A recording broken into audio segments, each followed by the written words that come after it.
कह सकते हैं कि मुमकिन नहीं हो पाती। अब भारत जोड़ो यात्रा, उसे लेकर ना तो समय की कोई पाबंदी थी और ना ही कोई जल्दबाजी थी। राहुल गांधी ने पूरा समय लिया और जिसके बाद देखा गया कि भारत जोड़ो यात्रा जो है वो यहाँ पर जुड़ती चली गई और वो इस कदर जुड़ी कि जनता से कांग्रेस ने अपने आप को एक अलग तरीके से जोड़ा और इसका फायदा जाहिर तौर पर हमें नजर भी आया। राहुल यहाँ पर जेडीयू हो, आरजेडी हो या फिर उद्धव ठाकरे की शिवसेना हो, इन सभी को शामिल होने की जरूरत है क्योंकि लोकसभा चुनाव किसी एक दल का नहीं है बल्कि इंडिया गठबंधन में शामिल उन तमाम पार्टियों का है। तो ऐसे में जिम्मेदारी सिर्फ और सिर्फ कांग्रेस पार्टी की नहीं।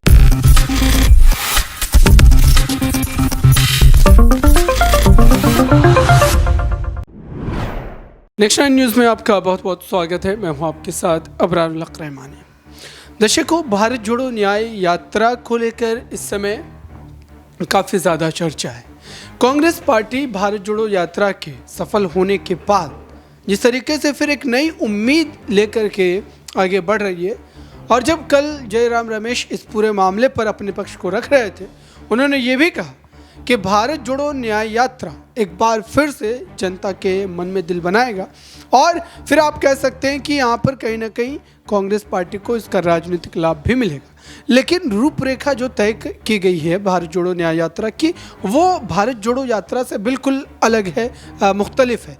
और अब ऐसे में ये कहा जा रहा है क्या वाकई राहुल गांधी फिर से उस चीज़ को स्थापित कर पाएंगे।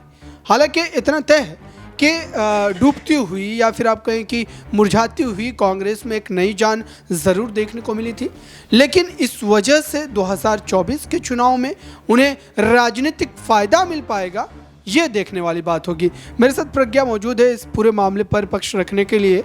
इनसे समझते हैं कि आखिरकार वाकई क्या जो है भारत छोड़ो न्याय यात्रा को लेकर के जो इतनी ज़्यादा चर्चाएँ चल रही है, क्या इसका राजनीतिक लाभ उन्हें मिल सकता है क्या, और कांग्रेस पार्टी क्या फिर से एक बार पुनर्जीवित होती हुई नजर आए।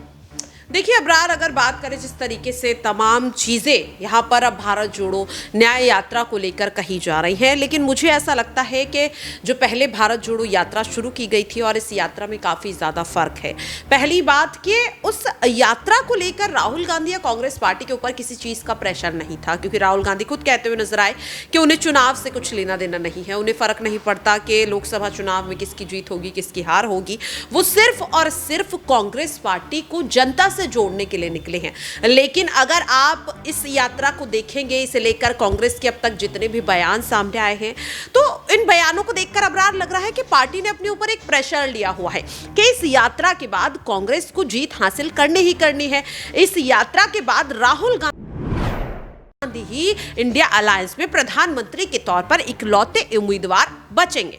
तो मुझे लगता है कि इस यात्रा को लेकर पहले से ही कांग्रेस पार्टी कई बड़ी उम्मीदें लेकर चल रही है और हमेशा देखा जाता है कि जब भी आप किसी चीज को कई सारी उम्मीदों से जोड़ देते हैं तो कहीं ना कहीं वो कह सकते हैं कि मुमकिन नहीं हो पाती। अब भारत जोड़ो यात्रा, उसे लेकर ना तो समय की कोई पाबंदी थी और ना ही कोई जल्दबाजी थी। राहुल गांधी ने पूरा समय लिया और जिसके बाद देखा गया कि भारत जोड़ो यात्रा जो है वो यहाँ पर जुड़ती चली गई और वो इस कदर जुड़ी कि जनता से कांग्रेस ने अपने आप को एक अलग तरीके से जोड़ा और इसका फायदा जाहिर तौर पर हमें नजर भी आया। राहुल गांधी इसके बाद जहां जहां जाते हुए नजर आए, लोग उनका आदर सत्कार कर रहे थे। महिलाएं राहुल गांधी पर प्यार लुटाती हुई नजर आ रही थी। जितने भी अगर बात करें आप बुजुर्गों को देखें तो राहुल गांधी को आशीर्वाद देते हुए नजर आ रहे थे। बच्चे राहुल गांधी के साथ क्रिकेट खेल रहे थे। यानी कि इतने लंबे समय में राहुल गांधी की जो छवि थी और जो कुछ महीनों की यात्रा में राहुल गांधी एक नए नेता के तौर पर निखर करके सामने आए, उनमें जमीन आसमान का फर्क देखा गया। लेकिन इस बार ये जो दूसरी यात्रा है, ये ऐसा लग रहा है अबरार कि ये कहीं ना कहीं चुनाव में जीत हासिल करने के लिए अंडर प्रेशर आकर के कांग्रेस पार्टी इसका आह्वान कर रही है। और जिस जल्दबाजी में इस यात्रा को लिया जा रहा है, सिर्फ और सिर्फ ऐसा लग रहा है कि एक टारगेट है जो कांग्रेस पार्टी को पूरा करना है और अगर टारगेट ही पूरा करना है तो मुझे नहीं लगता कि जनता से राहुल गांधी या कांग्रेस अपने आप को इस बार जोड़ पाएगी, क्योंकि अगर आप समय की पाबंदी के साथ इन तमाम चीजों को लेकर मन में एक भावना के साथ अगर आप इस यात्रा की शुरुआत करें तो उतना फायदा नहीं होगा।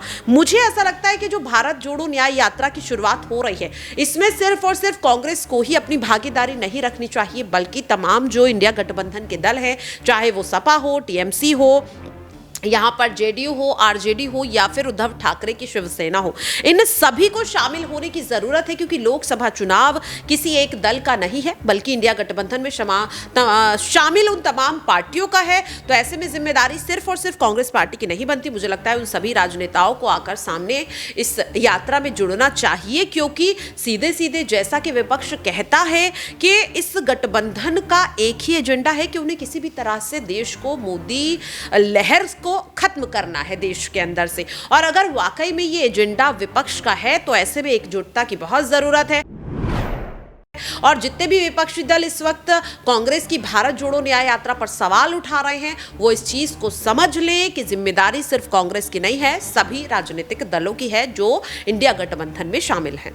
बिल्कुल, इंडिया गठबंधन में इस समय जो तमाम दल शामिल है वो अपने अपने राज्यों में कहीं ना कहीं इस पूरे मामले पर पक्ष रख रहे हैं। लेकिन एक सवाल मेरा ये रहेगा कि क्या भारत जोड़ो न्याय यात्रा में कहीं ना कहीं जो विपक्ष के चेहरे हैं, जो इंडिया गठबंधन का हिस्सा है, क्या उन्हें भी अपनी भागीदारी सुनिश्चित करनी चाहिए और उन्हें भी अपने अपने राज्यों में कम से कम जहाँ जहाँ से वो यात्रा गुजरेगी उनके साथ जो है चलना चाहिए?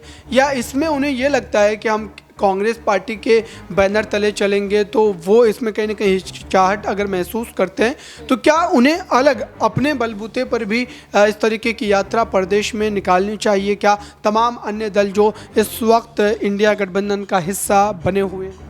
देखिए, अलग अलग यात्रा निकालेंगे तो फिर बीजेपी का या एनडीए का वो कथन सच हो जाएगा कि ये जो गठबंधन है ये एकजुट नहीं है, ये टुकड़े टुकड़े गैंग है जो अपने निजी फायदे के लिए एक साथ आकर के जुड़ गई है। मुझे लगता है कि कांग्रेस ने जो भारत जोड़ो यात्रा शुरू की थी साल 2022 में, वो एक ब्रांड के तौर पर जनता के बीच जुड़ गई थी और शायद इसीलिए कांग्रेस को अपनी यात्रा का नाम भी बदलना पड़ा। भारत न्याय यात्रा रखा गया था लेकिन फिर इसे भारत जोड़ो न्याय यात्रा किया गया, क्योंकि कांग्रेस भी इस चीज को समझ रही थी कि बात कांग्रेस पार्टी की नहीं है, बात है कि जो यात्रा का नाम है उससे लोग जुड़ चुके हैं। अब अगर ऐसे में तमाम विपक्षी दल नए नए नाम के साथ यात्रा लाएंगे तो जाहिर तौर पर जनता का जो ध्यान है वो भटक जाएगा। तो मुझे लगता है इसी यात्रा के साथ इन तमाम विपक्षी दलों को जुड़ना चाहिए ताकि वो अपने आप को और ज्यादा मजबूत कर सके। और यहां पर विपक्ष को ये बाद में सोचना चाहिए कि चुनाव जीतने के बाद क्या होगा, पहले इस बात को फोकस करें कि चुनाव में जीत तो कम से कम हासिल हो। अबरार, बिल्कुल दर्शकों, इस समय भारत जोड़ो न्याय यात्रा को लेकर के तमाम नज़रें बनी हुई है। हम भी लगातार उस पर अपडेट आप तक पहुंचा रहे हैं। 14 जनवरी से इस यात्रा की शुरुआत होनी है और इस पूरी यात्रा से जुड़ी हर खबर नेक्स्ट 9 न्यूज़ पर आपको ज़रूर देखने को मिलेगी। फिलहाल जुड़े रहिए नेक्स्ट 9 न्यूज़ के साथ।